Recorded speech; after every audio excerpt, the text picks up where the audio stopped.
to stories of Chazal. Our story begins with Rabban Gamliel. He was the Nasi. He was the leader of the Jewish people of his time. And one year, during the month of Tishrei, Rabban Gamliel and his friends, Rabbi Yeshua, Rabbi Elazar ben Azariah, and Rabbi Akiva, they found themselves on an ocean trip that took longer than expected.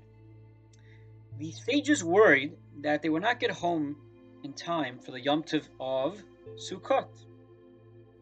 They had no esrog or lulav with them. And what would they do about a sukkah on the boat? So this was the dilemma they were in. Rabban Gamliel met a man on the boat who happened to have all of the 4 species of plants that Jews need to use on Sukkot for the mitzvah. The esrog, the lulav, hadassim, and arovis.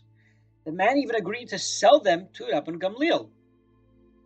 Rabban Gamliel checked the lulav, the hadassim, and the arovis carefully and found them to be perfectly kosher. He happily paid the price the seller asked of him. When Rabban Gamliel asked to see the esrog, the man was unwilling at first. But then he gently opened a small case and slowly unwrapped a beautiful and perfect esrog. Rabban Gamliel checked the esrog from all sides and decided he wanted it. Rabban Gamliel checked the esrog from all sides and decided he wanted it. The only problem was that the owner asked for an enormous price for it. You know how much that price was? 1,000 zuzim, coins, the coins of the time. What was Rabban Gamliel to do? Without an esrog, he would not be able to perform the mitzvah at all, for one needs to pick up the whole set of the 4 Daled minim. And that is the halacha, even though there's another opinion, but that is the halacha. As we mentioned before, Rabban Gamliel was the Nasi of the Jews. As such, he was quite rich, because the halacha is, the mitzvah is, you are supposed to make your Nasiim, your leaders, abundant, so that they shouldn't have any worries and they should be respected. So even though he was rich, he was easily able to pay for this. Still, he could have said that according to halacha, Jewish law, I don't have to spend so much of my own money, because there is a limit of how much the Torah expects of a person to spend out of his own money to fulfill a mitzvah. So he could have easily said, this sukkah I will manage without the 4 species of plants. It's not my fault. But he decided to buy the esrog because he didn't want to miss a chance to do this mitzvah. When the sages next met, they talked about the topic of the upcoming Yom Tov. They were sad that they would not be able to fulfill the mitzvah of Sukkot that year. One of them said, the captain of the ship will surely allow us to build a sukkah on this boat. This is the easy part. We can all share the sukkah and get the mitzvah.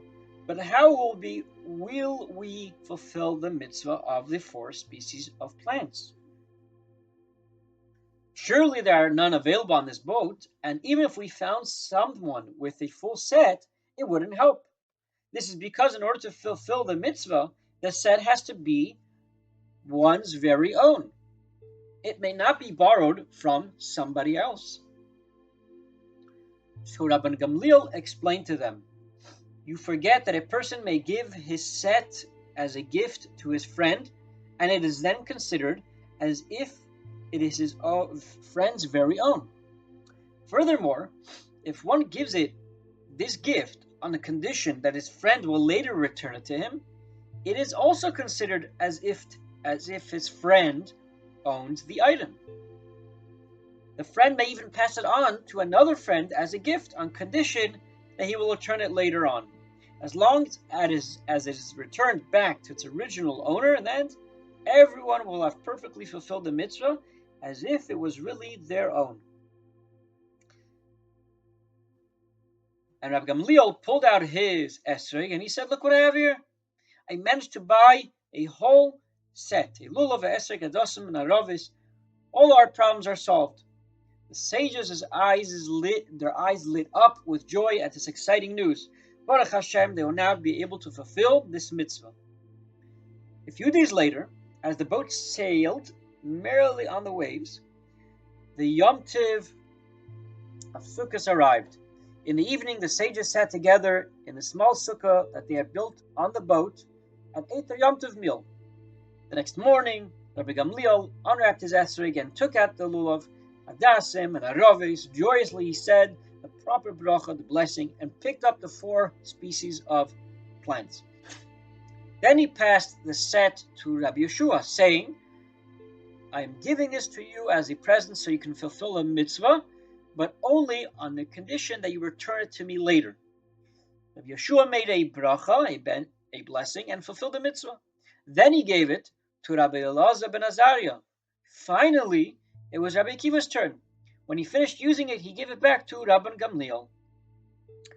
Rabban Gamliel told the sages, you should know that I paid 1,000 zuzim for this mitzvah. So we see from the story that our sages didn't give up when it was hard to do a mitzvah, and they didn't say, it's too expensive for me. They tried to do their best and found a way to keep all the mitzvah of Sukkot even on a boat. We can learn something else from Rabbi Gamliel. He went out of his way to pay a lot of money for a mitzvah, knowing that the value of a mitzvah is priceless. Whenever we show our love for his mitzvahs, Hashem will also pay us back with a great reward. Have a great Yom Tov.